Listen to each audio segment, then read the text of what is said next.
UFOs, monsters, mysteries. You're listening to Talking Weird. And now, from a cabin deep in the Northwoods, your hosts, Dr. Dean Bertram and Jenn Durrell.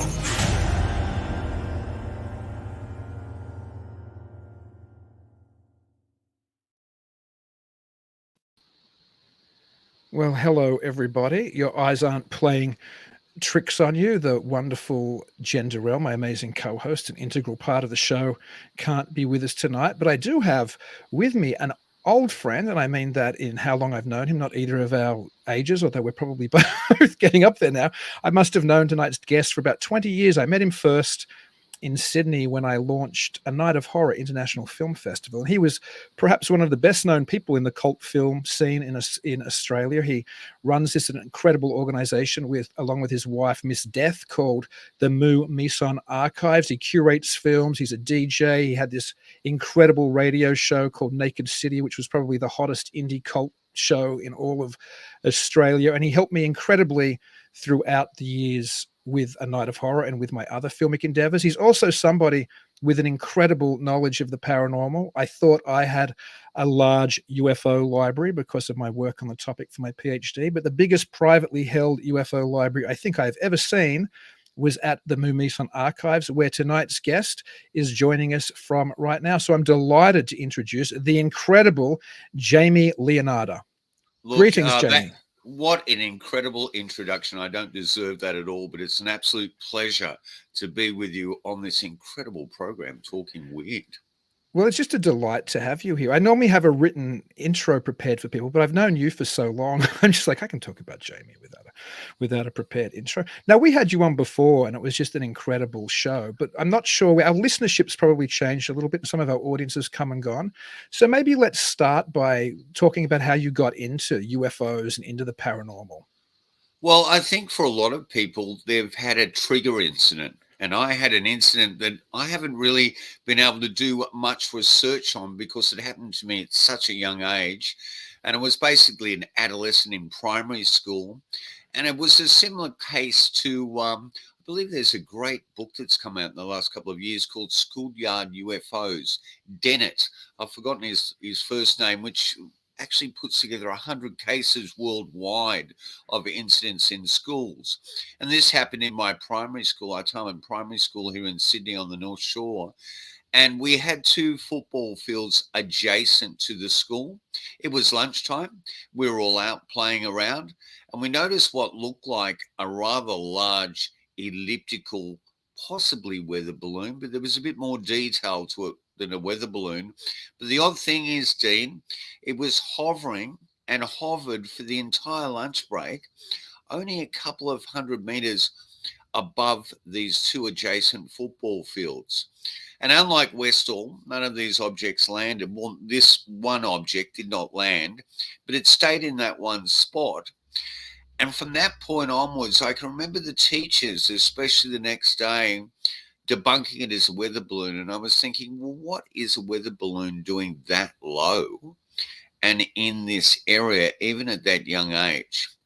So I think I started then to do some research and started to look into the fact-filled books on ufology, the very early pieces of ufology, Donald Keyhole and that work, and realized that there were credentialed people that were incredible witnesses to anomalous phenomena, and these weren't just a flight of fancy. And the more you get deeper and deeper into the literature, the more intriguing the phenomena becomes. And I think that was just lighting the fuse on my curiosity and pushed me a lot further down the track.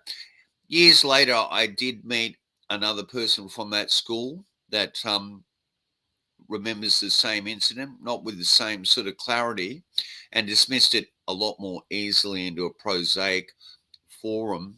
But the reality is it's always stayed with me. And when I came recently to become the Vice President of UFO Research New South Wales, an organisation that's been around for over 3 decades now, and I've only recently left that to do some other work, I began to realize that my wife and I sort of started to receive the emails and also set up a 24-hour hotline in Australia for UFO sightings, that there were a lot of individuals similar to myself that were actually ringing me up, sending me an email. And the incident that occurred was not recent. It might have been 3 or 4 decades ago, but they just couldn't shake it off. And they needed some more clarification. They wanted to see if there were other witnesses to what they had experienced.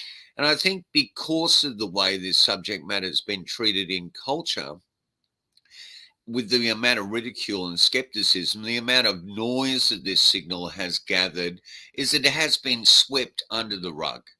And it has actually left a bit of a devastated community out there.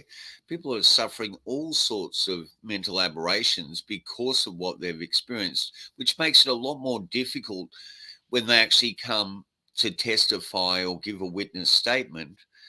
And you don't know whether it's the chicken or the egg. What happened first? Has this person always had some sort of problem with their chemical balance mentally, or is this a side effect of witnessing something that basically is consensus reality collapse?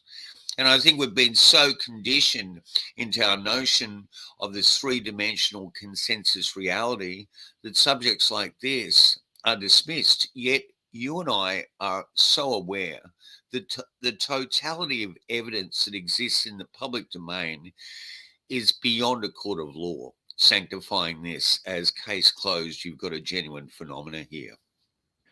Yeah, I think when you talk about perhaps experiences with mental health aberrations or with those type of problems, it also harkens back to older occult and shamanic traditions where often it was the odd person in the village who was the one who communicated with the other. So maybe it's our misunderstanding of how people access these type of alternative states. Now, this doesn't mean whether it's extraterrestrial or not, but if we think about it perhaps being something like a John Keel or a Patrick Harper or a Jacques Vallée suggests, something which interacts with us and has interacted with us forever in this space that we inhabit. Maybe these people just have somehow the doors open, or the doors of perception open, that we, when I say we, those of us who mightn't have any history of mental illness mightn't have that access to those type of places. Well, look, I think that statement is absolutely spot on, and it rings true with me. In my background, I started off as a nurse. When I left home and went to into the workforce, and I specialized in mental illness, and I had a band there of a lot of mentally ill, astounding musicians that couldn't literally turn their Casio on in their nursing home because of control being brought in and disruption. The only way I was to empower them was to get them out into venues and amplify them. But I've always stated publicly that quite possibly what we perceive today to be a whole series of disorders, mental disorders, were probably the shamans only a couple of 100 years ago. And the tribal community being a lot more aware of individuals' moments of maybe bipolarism or whatever, manic depression, would actually treat those moments where they would look after that person in the tribe. They would actually glean from them the information that they deemed proper, that their tribe needed, and they would go about and do their basic hygiene and food and all that sort of stuff. And when they came out of that, what we deem a psychotic episode, which quite possibly could be a shamanic experience, they then were back and reintegrated into the tribal community. So I think in many ways, it's perception management, how things have changed. And I think science has brought in this level of reductionistic thinking. Everything has to go into a box. Everything else is either superstition or folklore. But as you mentioned before, with researchers like the extraordinary Jacques Vallée and a lot of folklorists, people that look into mythology, these experiences have been perpetually with humanity, but maybe identified differently. Fairy folklore is very similar to an abduction scenario. You have missing time and all those sorts of things. When you look deeper into the sightings that individuals are having, there is a large percentage of people that feel they're having some sort of personal interaction with this phenomena. And it doesn't stop with the light in the sky or even something that goes further, like a landed craft.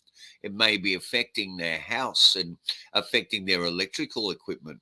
So I think we're looking, is this one incredibly dense and complex phenomena that with our notion of science and development and technology, that our perception is racing to maybe put into a box and reduce into that reductionist thinking, but we are yet at a point where we can truly identify it. Maybe it is beyond our identifying. Maybe it is so complex that our human consciousness cannot take it on board. Maybe it's like we're a three-dimensional object and a fourth-dimensional object has stepped into our space. We know something stepped into our space, but we'll never be aware of its length and breadth. It's interesting when you talked about the boxes of science and how this doesn't fit in or isn't allowed. And that was very much, of course, Charles Fort's point back in the 19-teens, 1920s, early 1930s.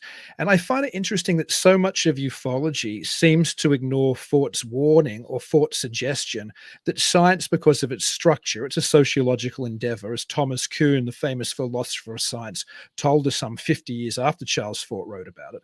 But because of the nature of the scientific structure, it's almost impossible for this anomalous phenomena to be integrated into the pre-existent paradigms. So even today, I think many ufologists are chasing that type of science route, but that science route, those hard sciences haven't seemed to get us any closer to cracking the phenomenon since either Charles Fort's day or even since 1947 with the modern UFO phenomenon erupting in American skies. I think that's an extremely valid point. And, you know, what they were seeing 100 years ago and interpreting as airships, you know, 50 years ago became saucers and cylindrical cigar-shaped craft and became far more exotic and more recognizable to us as a constructed technology. But a constructed technology that appears at times incredibly contradictory because it's so malleable. I mean, recently, with the advent of the iPhone, the ubiquitous amount of photographers on the planet is quite extraordinary. We're beginning to realize from a lot of really incredible footage that some of these objects seem to be morphing while in flight and altering what we appear to see as solid, hard-based physical technology into something that we don't understand whatsoever. So I think it's an extremely complex, maybe series of phenomena that run adjacent. But I also think that we've narrowed our vision down of what reality is. And maybe we're living in a far more malleable paradox than what we could ever imagine. I think you and I see that very similarly. Back to Australia for a minute. You were mentioning before, again, how people are often feel this incredible psychic or psychological or social pressure when they come forward with their sightings or with their experiences. Do you think that's changing in Australia today? I know I saw Channel 7 did a big documentary not that long ago on the UFO experience. I know you know some documentarians working on it at the moment. Does it seem to be opening up? Does it seem to be getting less ridicule? I think in the media it does. And the media is one platform that will always remain amoral. Remember, it was Fox that put on Michael Moore's TV series that was dishing the network completely. And if the ratings are there, they don't care what you're actually stating. But also the resources and the finance that can be brought to the understanding of this series of phenomena is going to be there in the media. So I think, fortunately, unfortunately, we've had to fall back on that, but that may be our greatest investigation of what's happening at this time. So is it changing? You recently had the extraordinary Dashiell Hammett of ufology, who goes way back to J. Allen Hynek, Don Schmidt on, and we toured Don Schmidt in 2019, just before the pandemic. And I remember standing in the studios where Ross Coulter, who brought Insight, has written a book, done that astounding documentary.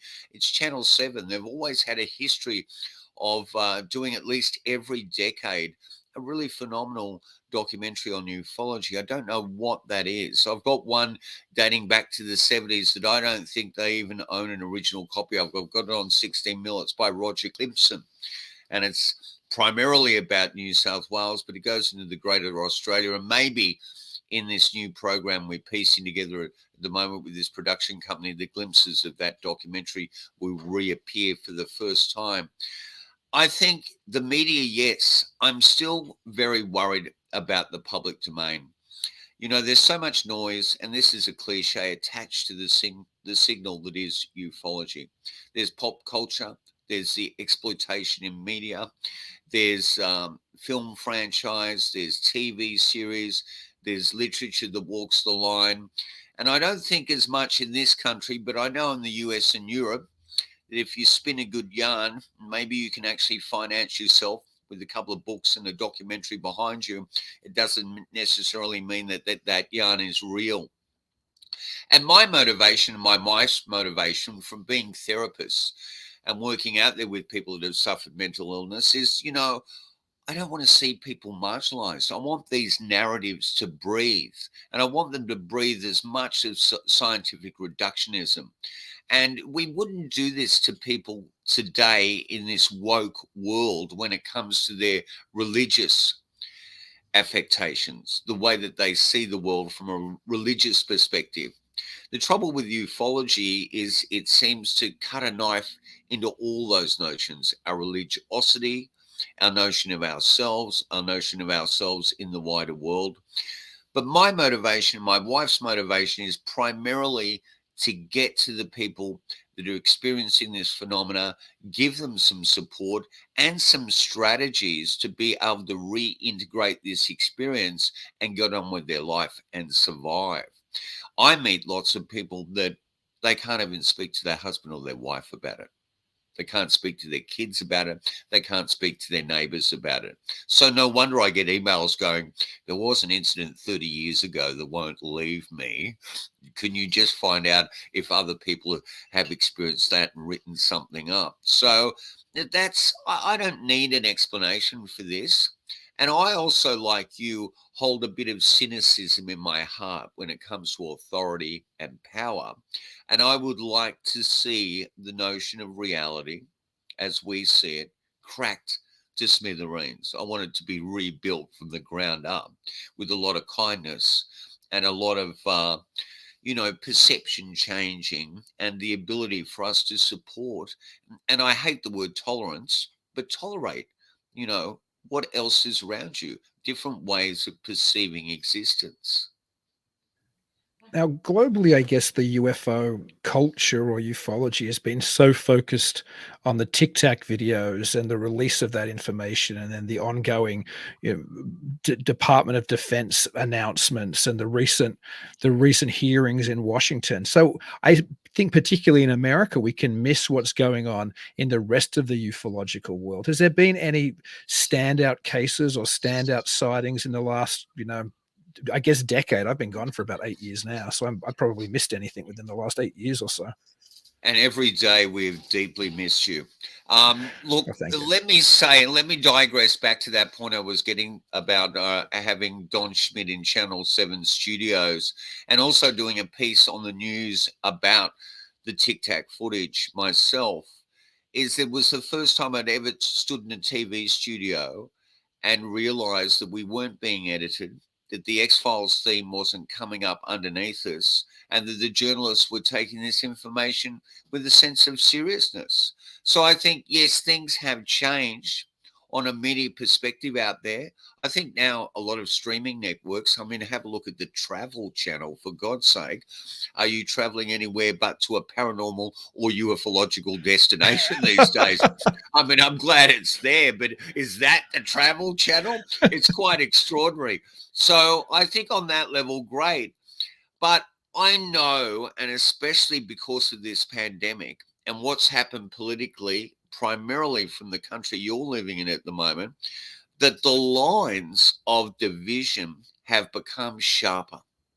And they've become sharper because it was really easy for people that had investigated this subject to start to realize that there is some suppression from official bodies, and that parts of this story have been classified. We've seen that in documents. The Black Vault screams it in hundreds of thousands of documents that air forces, military establishments, intelligence networks throughout the world have either utilized this to their best advantage or suppressed information that really shows clearly that there was trouble with civilian aviation and national security because of this phenomenon's existence. So it's very easy then to be tipped over into things like the QAnon rabbit hole. I don't hold that against people, and I'm open to all forms of suggestion and the way that people investigate things, but it doesn't mean I necessarily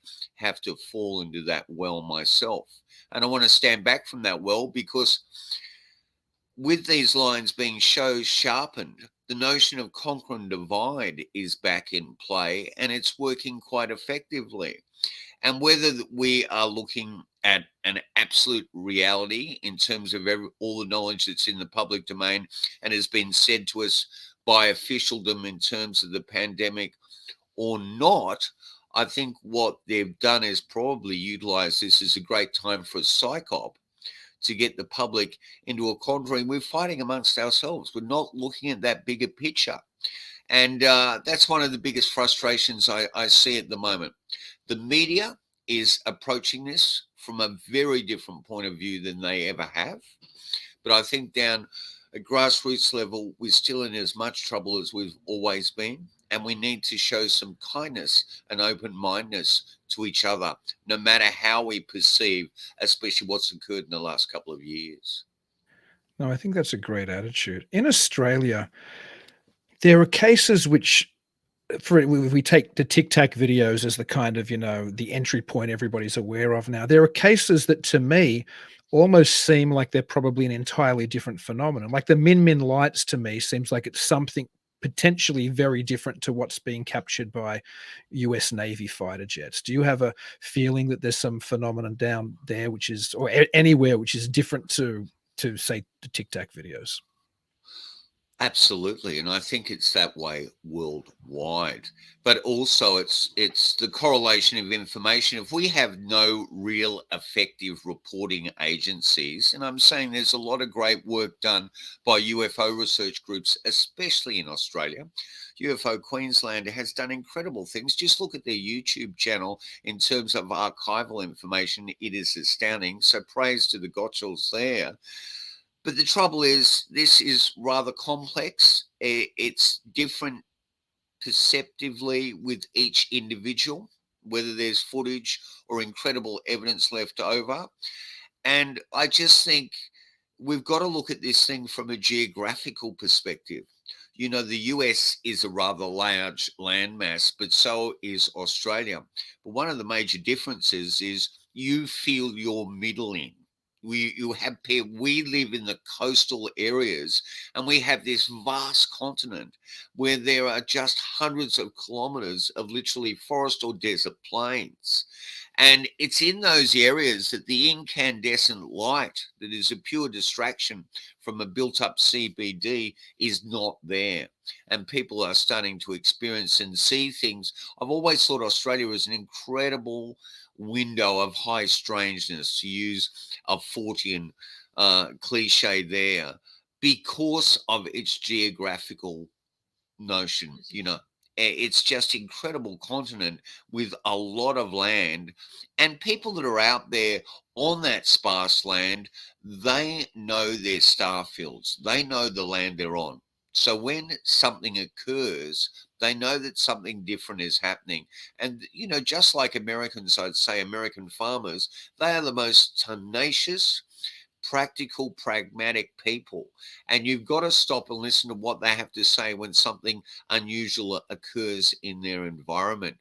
There's a lot of astounding cases in Australia, especially in the 20th century, that received worldwide attention. And some of them you have to wonder why. Is it the fickle finger of intelligence stepping in and actually revving something up because they're afraid of the ramifications of something leaking to the public? But there's a lot of contentious installations as well. Woomera our rocket base, very close to Maralinga. When, if you use the logic of someone like the late great Stanton Freeman, you're splitting the atom open there, there's going to be a bit of observation around there. Robert Hastings' work with nukes and UFOs.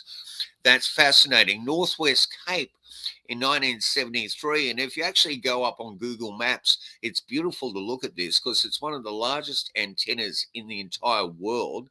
It is absolutely bizarre. They reckon it's utilized for low frequency emissions to help nuclear submarines. And there you go, you've got that nuclear tick in there. But in 1973, I think we virtually went into a level 3 nuclear alert, and it was all because of an anomalous object that was buzzing around the top of that antenna. And buzzing around the top of that antenna, very similar to Dr. Richard Haynes's work on pilot encounters. And especially like our Valentich incident here in the late 70s over Bass Strait, it was buzzing around that antenna the way that some of these objects, similar to a Midman light, buzz around the fuselage of smaller planes and even larger planes. Now, please don't say the Midman light is isolated to Australia. What is the Martha light in Texas, Dean? What in the hell is that? And what about all the great work that Paul Devereaux has done throughout the world on Earth lights?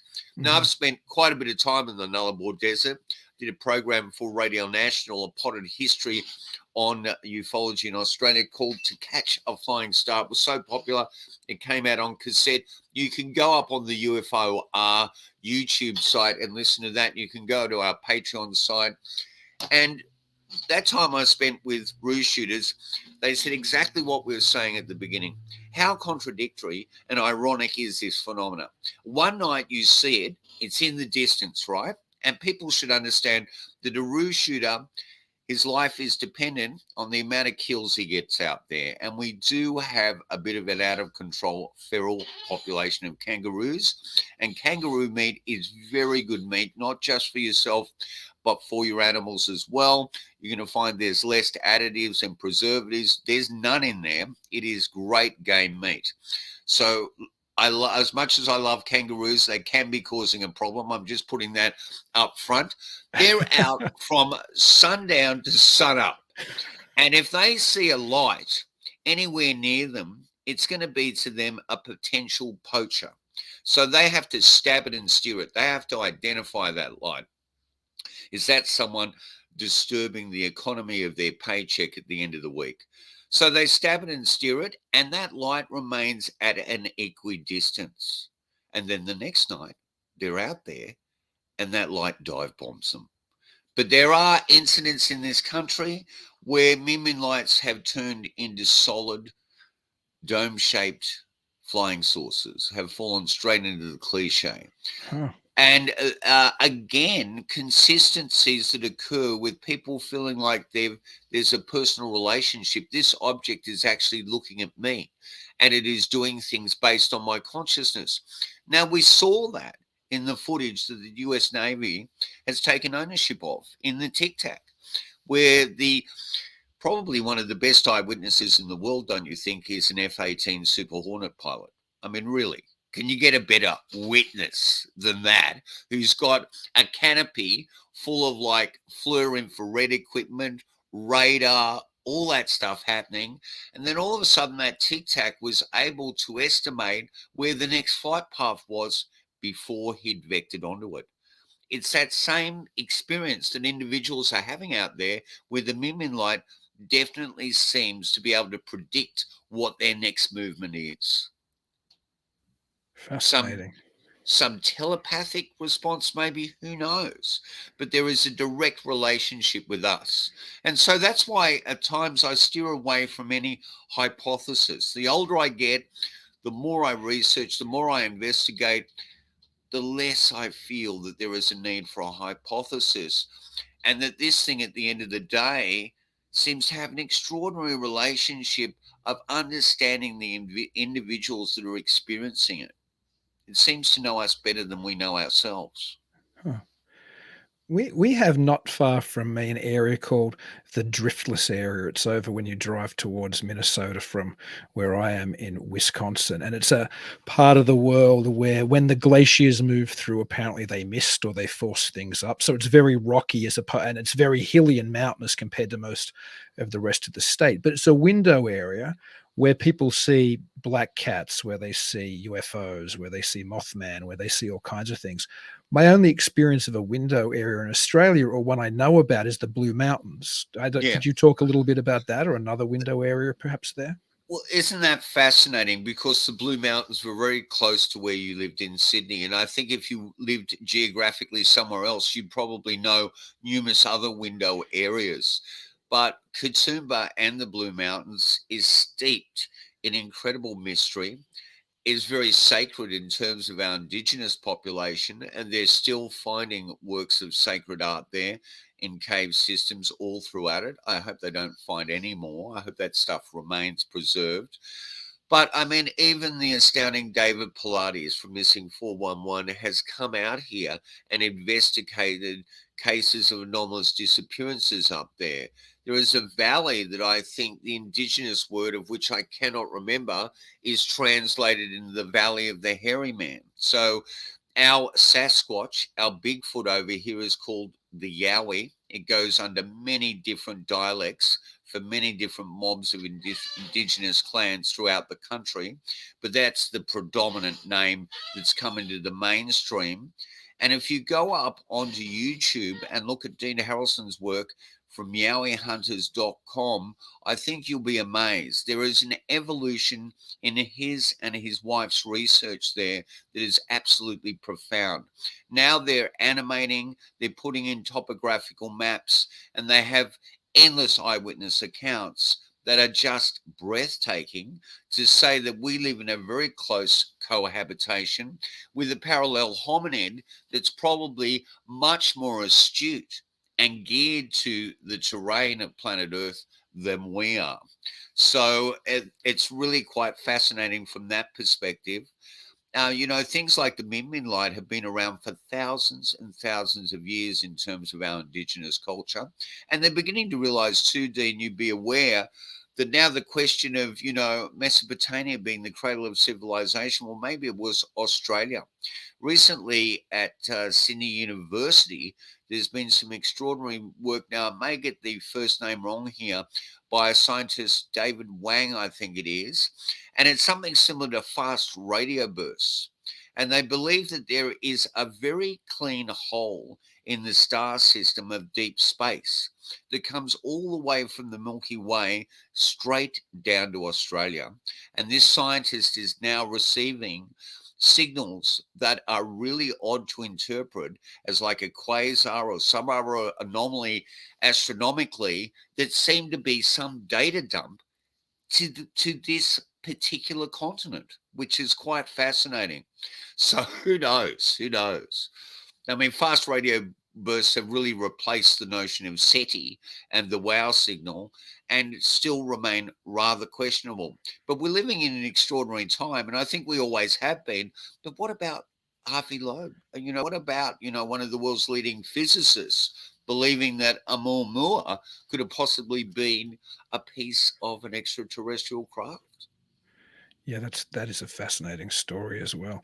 While we're talking about the original inhabitants of Australia, or the Aboriginal people, and you mentioned their belief in a hairy man, are there legends or tales from that prehistory about visitors from the stars or things that could be A conceived of lot as of that knowledge, extraterrestrial? as from a white Australian's perspective, a lot of that knowledge is sacred and has been misinterpreted greatly and dumbed down for the Australian public. But there is a lot of Indigenous recording of narrative and oral histories now that are painting a much deeper relationship with the stars. As you know, in archaeology, one of the newest science is astroarchaeology. And one thing we're finding out about our Indigenous community that has been suppressed from us in a very short history, couple of hundred years, that these they did actually build standing stones that aligned to the sky, and these stones were ploughed and knocked down and removed They were actually extraordinary farmers. They were smoking eels and fish and doing incredible things that we have not been taught. Well, I certainly, as a baby boomer, were not taught in school. So I think there's a lot more information to come out. We're finding now that, skeletal remains dating back 40, 50, 60,000 years. How much more is there to discover? I believe a lot more. And I do not believe that this is a jigsaw puzzle we'll ever find entirely all the pieces to. But there's a couple of people want to go up on the net again and look at the work of Evan and Stephen Strong. They have done some great work into elongated skulls found in this country, anomalous skulls. And I can remember as a young child watching this ABC mini-series that never was repeated called Wangina. And what was Jackie Weaver, who's become quite known in your country, late in the piece in her career as an actress, extraordinary person, appeared in that series. That was a 13-part series that was all about finding anomalous, ancient, indigenous, elongated skulls that were basically not a mutation, but part of a higher life form that came to Earth to seed the population. And that was in the 60s. And you know what? I spoke to everyone about that. I mean, I got one person for that UFO encounter at school. I got no one that could remember that series. Years later, Dean, I was driving Mission Beat. I believe the Bowery in New York had a similar service that picked up street people. I was a welfare worker. I was picking up people that suffered alcoholism, intoxication, and drug abuse in Sydney. And it was Friday afternoon, packed in Sydney. And I thought I saw the lead actor run into the tunnel system at Town Hall. So I pulled the van up, put all the flashing lights on. I chased him and asked him if he did that show, and it was him. And he actually acknowledged me that he did that program. So there was something there in our culture. I've always had a great love in the collision of pop culture and this material. And again, it's the chicken and the egg. I know you've got that love in your heart. One of the questions that's always bugged me about your research, and there's a whole lot of mythology around that as well, because I believe you did the first thesis in Australia on ufology. Is that correct or not? I don't want to toot my own horn, but probably, yeah. Because and I've got a copy of the book here, and I just can't lay my hand on it easily at the moment because of this program we've been working on. We've been pulling everything out of the building and re-propping it up, setting up sets. But I believe someone else claimed that, and it wasn't correct at all. And your thesis was fascinating, but there was a lot of skepticism in there. Did you reach a tipping point that's taken you to now create Talking Weird and where you're going? One of the nice things about being out of the academy, in fact, I'm working on a book at the moment that takes quite a bit of the research from my dissertation, which I never published. I had a lovely offer from a major university publishing house in America, but I was so over UFO research after 10 years in the academy, I didn't take the offer. So the dissertation was never published. I am reworking it at the moment, and what I'm finding liberating is I can use that data, and instead of having to write within the constraints of academia, it's not that I necessarily believe things differently to what I did then, but I'm able to play with ideas more, at least on a hypothetical level. I think when you write a PhD dissertation, you can't be making, well, you shouldn't probably in the humanities, but be making belief statements which are difficult to support. I don't think, I agree that the dissertation is skeptical, but it isn't skeptical to the level that it ignores the reality that there's some phenomenological root. It's skeptical to the degree, which I still am today, that I suspect I shouldn't say no, but I essentially do. Most of at least the belief system around ufology, forget about the reality of the UFO phenomenon or phenomena itself, most of the belief system as you were saying before, is dependent upon popular culture, is dependent upon intelligent shenanigans, is dependent upon things that we know are hoaxes now, is dependent upon the fact that it arose during the birth of the Cold War and the birth of the space race and all of the type of cultural tropes that are reflected in ufology, the fear of things from the skies, the fear of secret government agendas, the fear of not having body autonomy. These are all types of things which are very dependent upon the culture of the latter 20th into the 21st century. So it's difficult for me even today to try to say where does the phenomenon separate from the belief. And so that skepticism has stayed with me, I think. I recently had the Australian comedian and journalist Charlie Pickering's wife come to us just prior to the pandemic. Sarah Krasnostein, I probably pronounced that wrong. She wrote a book called The Believers. Aspasia and I are the last 3 chapters of that book, and I believe it's actually selling quite well in America. And there is an American edition that is different to the Australian one because it uses replacement American words. Now, I didn't think there were replacement American words, but evidently there are. But there you go. And I said to her, my interest in this subject matter is not a question of belief. Belief does not come into it.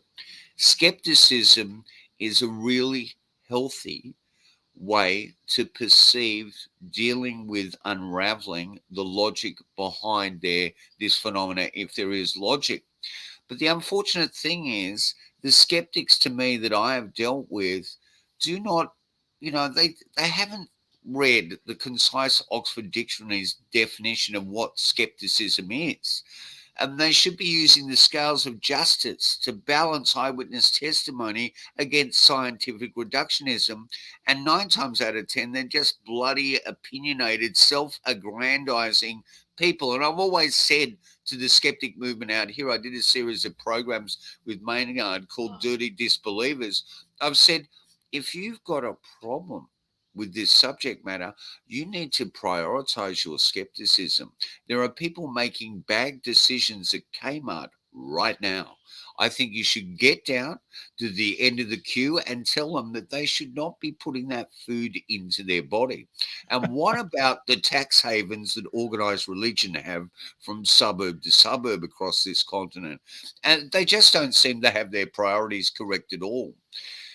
If someone wants to perceive that there are other parallel realities that are interacting with them, I don't see what harm that is going to do to anyone else in the world apart from themselves in terms of isolating, marginalizing themselves in the greater community.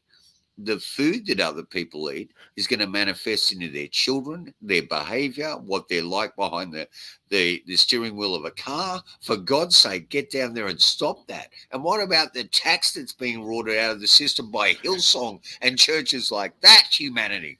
So I think it's really healthy to have a sense of skepticism. But I know that underneath all this noise, all this corruption of signal, is something that's very real that actually says we've misinterpreted the world we're living in. What if there is an incredible power of human beings united together? We've seen this in tribal communities. We used to see this as children when we do games like Light as a Feather. How come you're able to lift up a body that weight with your little finger? And then there were, before the advent of broadcast media, radio and television, and especially in the UK, people would have levitating parties. They would levitate tables with their little finger. Maybe there's some extraordinary capacity of the human brain to unite. Maybe it is Rupert Sheldrake and the mind at large, and that we're missing that completely. Every ancient megalithic structure has an amphitheater attached to it. So I don't know, but I get a feeling that there's some truth staring us right in the face, and it's about us being united, and we're constantly conflicted. I mean, it breaks my heart when we can have something run parallel like the Ukraine and this pandemic, where we should have become more loving, more kind, more grateful for the life we have, and we seem to have become more narcissistic. And I should never generalize, but we seem to have become more out for ourselves, more afraid of what we're going to lose, more afraid of the comfort we're losing. Yeah, I think the media whips up all of those type of feelings and sensations in us. And I think on the skeptical level, I do think it's healthy to be skeptical, but I think again it can't become the alternative belief system. Like if your belief is there's no such thing as UFOs, or there's no phenomenon behind there's no base reality behind the UFO phenomenon, then you're just as much of a believer as somebody who says they're little gray men from Zeta Reticula. I think the reality is when we approach this from the position of a belief that we subscribe to, it becomes almost impossible to actually get to that signal that you've mentioned a few times. Because I agree with you. I think there's a signal in there. I'm not sure what the signal is, but I think as soon as we approach it either with that noisy negativism, which is, I think, something old Stanton Friedman used to call skeptics, as much as I disagree with a lot of what Friedman said, or if you approach it as a zealot, like as a total believer, the signal gets just lost. There's no way you're getting through the noise when you take either of those positions. You're never going to look for the signal. You think you know what it is. And the manipulation and exploitation of it in a cultural perspective is quite astounding. And then, as you said before, the ploys that are occurring. I mean, all of us that have done a bit of investigation, I know you have, and I'd love to speak to you at some further stage when we have more time about your night with Kerry Thornley. I think that has always fascinated me. People call him at times the second Oswald. He called himself the second Oswald. And in the end, I think he actually stated to Jonathan Bankin that he had actually been genetically seeded from birth to be the second Oswald. How far can that hypothesis go? But all of us would be well aware that because of the dissenters to the Warren Commission, the CIA did publish a memo to all its intelligence community operating in print, radio, and television media. And that was to put the word theory at the end of conspiracy, to devalue that word. And when it comes to the legal arena, conspiracy is so ubiquitous that it's rare to actually find it not used in a legal process. To conspire is not a difficult, dark thing to do. The moment you whisper into someone else's ear about some plan you got, you are conspiring. And as far as I'm concerned, that's investigative journalism. It's parapolitical research. It's not wearing a tinfoil hat, but it has to be done constructively with good sources. Some would say people like Bob Woodward. I reckon you need to go further than that. And you're very aware of how much further that logic has gone. But I think there has been an element of authority, control, as William Burroughs would say, that has worked to even muddy the waters further. One of the things I'm fascinated by is that narcissism and human ego always steps in there. And if you look at the relationship with Werner von Braun, who I think most people even admitted himself that he was part of Hitler's elite SS, one of the primary men that gave us the Saturn V and the Apollo moon landings, he had an extraordinary relationship when he came to America as part of Project Paperclip. He was embraced by the media, and especially things like Walt Disney. He wrote children's books. He wrote children's television shows. And somewhere in there, if these people have been let into more than we are aware of, don't you think their ego is going to bleed into the public arena? And maybe in their fictional tomes. And I'm waiting at the moment, and Richard Hoagland years ago, and I've got questions about Hoagland like you have with Stanton Friedman, but he drew my attention to a series of Viewmaster reels written by Werner von Braun out of 1955. Gosh. And they were based on the live TV show Space Cadet, but they weren't the original actors. They were all dioramas. And they spoke about an obelisk on the moon. This is 1955. So they go to the obelisk on the moon that then points them to a face on Mars. And so they go to the face on Mars that then points them to a hollow asteroid that holds the secrets of anti-gravity. And the end of the reels ends up with a diorama scene in a lab in the Nevada desert underground where they're experimenting on anti-gravity with two men in black standing in the doorway. Oh my And goodness. that was a 1955 Viewmaster reel. He also wrote a book about the only way we'll ever get to Mars is by an independent entrepreneur, and his name will be Elon. That was Get out. 1956, written by Werner von Braun. And if you have a look at, and it's not, I mean, Robbie Graham's probably come close with Silver Screen Sources, which is a book I highly recommend. It'll show you that intelligence agencies throughout the world have been dabbling in pop culture, on the television, on the screen, and in media for a long, long time. But we could go back to the JFK assassination, and names like Howard Hunt wrote under nom de plumes, where I'm sure the intelligence agency said, if you did this job for us, well, we'll give you a little pulp publishing contract. And in some of his books, it's quite bizarre. You actually see the covert future of the US foretold many decades earlier. As I believe Dean Coots wrote a book about the pandemic that was virtually out of Wuhan, had occurred, and it was like 12, 15 years ago. So that also fascinates me deeply. And I'm working on compiling something myself. I don't think it'll be as astounding as a book that you'll put out, but I think it might end up as a PowerPoint display that at the last years of my life, I just wheel from town to town. Who knows? Who knows? A lot of that stuff does sound like it's almost got to be predictive programming or something. It's just, it's absolutely incredible. It's just fascinating. And when we talk about journalists not doing their job, not looking into real conspiracies, the reason might be people like Danny Casolaro and Jim Keith.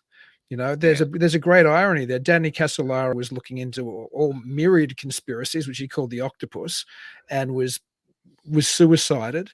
And then Jim Keith, who wrote a book about Casolaro called The Octopus, and amongst a dozen other conspiracy books, is dancing on a stage in Burning Man, falls off and hurts his knee. Simple operating procedure shortly after to fix his knee, and dies on the operating table.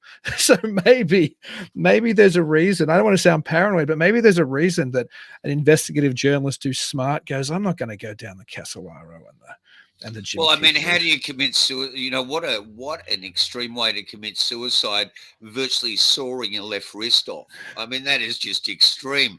And you know, we shouldn't be laughing about it. And I did It's horrible, end up having a very short but sweet relationship with Jim Keith before he died. Oh, And I nice. used him in a documentary here called Conspiracy, which we have up on our Patreon site. It was actually Alex Perez came on board, our director of many films, Dark City, AI, and The Gods of Egypt. For God's sake, did you see that film? But anyway, that's a whole other story. Let me just quickly, before we end here, get out a couple of pieces of great literature. This one, hold on, let me hold that up. Flying Saucers Over Australia. It's one of the earliest books here. Aspasia, can I have you quickly? James, I can't see in the light here. James Hollange, Richard Tambling's book, Flying Saucers, written in the 60s. Do you have a copy of that? I've got a spare I could send you. Oh, that's very kind of you. Yeah, there's the spare. Keith Basterfield's book there, Aliens Over Antipodes, Bill Chalker's great work in the Oz Files, Close Encounters of an Australian Kind, and UFOs in the Southern Hemisphere. There is so much great literature. I love this book. It's not Australian. It's got a 3D cover of a saucer hovering over power lines. It's by the first investigative journalist into USOs, unidentified submerged objects, and that's Ivan Sanderson. That's Invisible Residents, right? That's right. Do you have Great a copy of that? Yeah, I do. Oh, yeah, I have I don't have the. I have the hardcover, but it's without the dust jacket. So I hadn't seen the dust jacket until then. I'm like, okay, cool. Wow. How about this one? Psychiatric and paranormal aspects of ufology. that is a book that's a must for all homes, especially if you're out there investigating cases. A really good friend of mine, Archdeacon of the Anglican Church, living in Canberra, escaping from Eden. He's up to 3 books. Paul Wallace. He has been deemed as the new Eric von Daniken, and we own that man. So he is fantastic. So, look, there is I just thought I'd throw those in at the end because I love a bit of show and tell. My father, my late father, Arthur, always did show and tell. And you know, the other thing, Dean, when I'm with you, I just feel so at home. I feel so myself. And I live in a world of maximalism in the archives. We're going to reach a point like all those great 60s and 70s synthesis that no longer will you be able to walk into the house. You'll have to crawl through a tunnel to get to all the ephemera we've got. My kids look at me now and go, for God's sake, sell all this shit before you die because we won't be able to do it ourselves. I'll tell you what, old UFO books now are worth, like I lost most of my Sydney library when I came here, but there were books there I bought for like Coming of the Sources, right? The old hardcover copy. I think I paid $10 for that. That thing's hundreds of dollars now if you can find a couple. You're kidding me. How No. about this? An original copy of Space Review by Albert K. Bender. God, yeah. Can you imagine what that? Well, I used to have the original copy with the dust jacket of Albert K. Bender's The Three Men or whatever his Men in Black book. Now to buy that book, that's again hundreds and hundreds of dollars to buy all these old source books that like we both have. Well, I used to. I don't have as many of them anymore because it's cost so much to rebuild. But yeah, maybe if you need some extra money, there are the books to sell. I think I'm going to have to. I mean, the James Mosley sources. Oh, wow. So gorgeous. I've got a whole section of German magazines from the 60s, and there's even the infamous Edgar Jarrell sighting list there. Anyway, I'm getting a little overexcited. No, I love to see it. The other last thing is Ralph Kutz's lost film on Gray Baker. Have you seen that, Whispers from Space? You know what? I've seen. There's a new Gray Shades of Grey. I've seen. Yeah, I've seen that. I saw Whispers from Space back in the day because you gave me a copy, and you know what? I don't have it anymore. I wish I did because it's along with most of the rest of my library. Ralph will not have a problem with me making a copy of that. He actually I would love to see it again. Personally in touch with us and was going to send us a 16mm print, but I think things got in the way. Dean, I am just in awe of what you're doing over there. I'm in awe of Talking Weird. I think it's an incredible platform. I think it's a great podcast. And I think you're an exceptional host.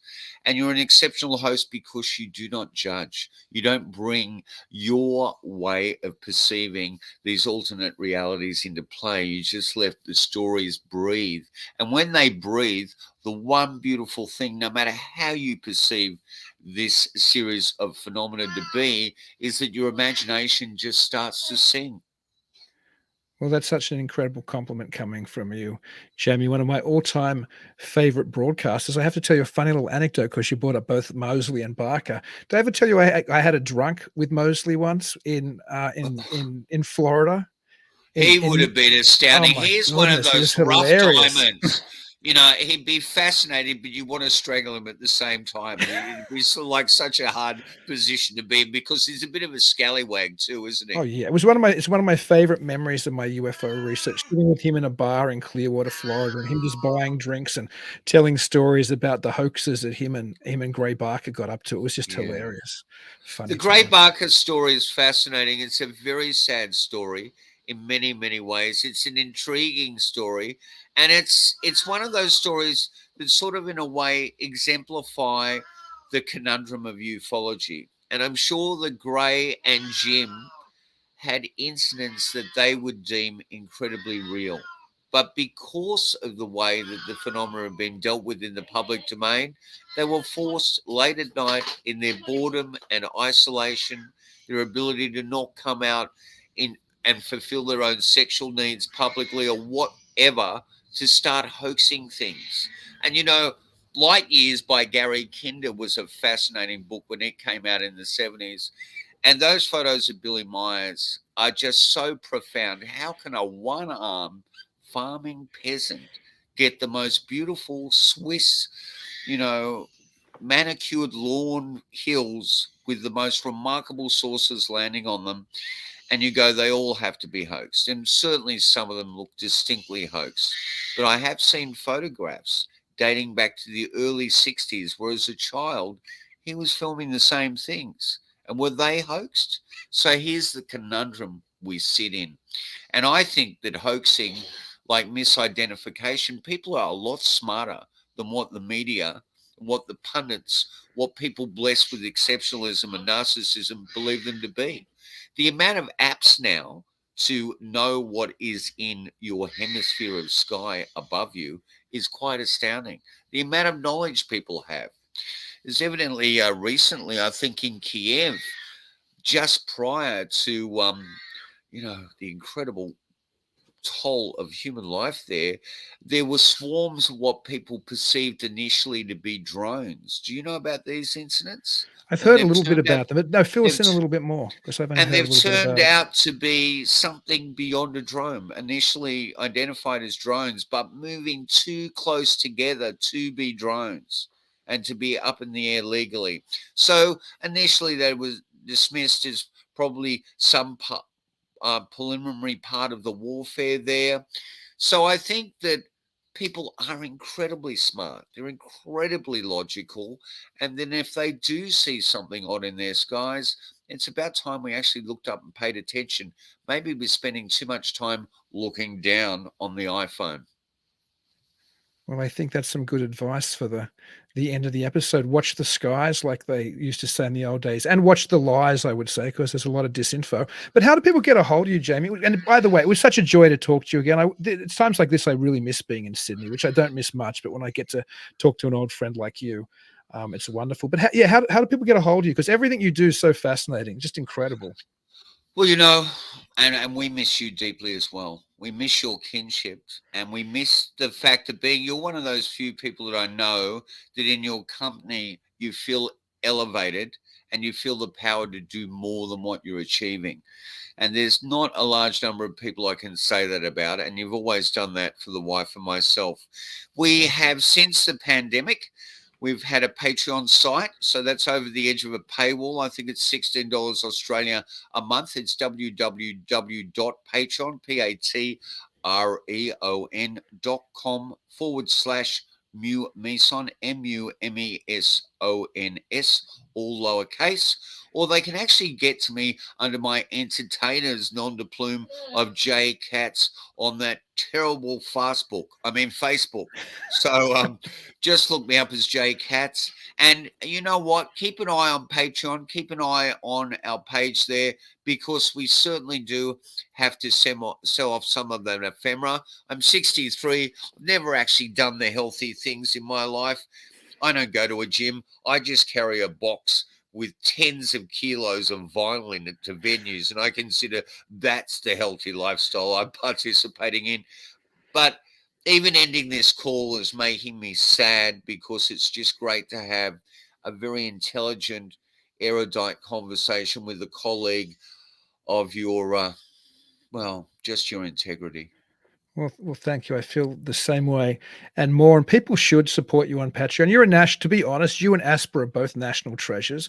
There should be the Meson should be a museum, and you guys should be like tenured professors giving tours and lectures. That's the reality. But because that's not the way our messed up system works, people should be jumping on Patreon and helping you, because I can't think of anybody else who's done more for the arts and more for weird offbeat underground culture and the paranormal in Australia. So thank you for coming on, Jaimie. And that is too gracious. I can't accept that, but I really treasure our friendship, and just reach out if you ever need us at all. And thank you to your listeners for their time. Oh, thank you. Until we talk again, mate, keep it weird. Always. Thank you for joining us tonight. If you're interested in checking out more episodes, you can find us at talkingweird.com. If you haven't already, please like the show on Facebook, Twitter, and Instagram at Talking Weird Podcast. Make sure you never miss an episode by subscribing to Talking Weird. We're available on most podcast platforms and YouTube. And if you do enjoy the show, please leave us a review. Dean and I would really appreciate it. Until then, stay safe and keep it weird.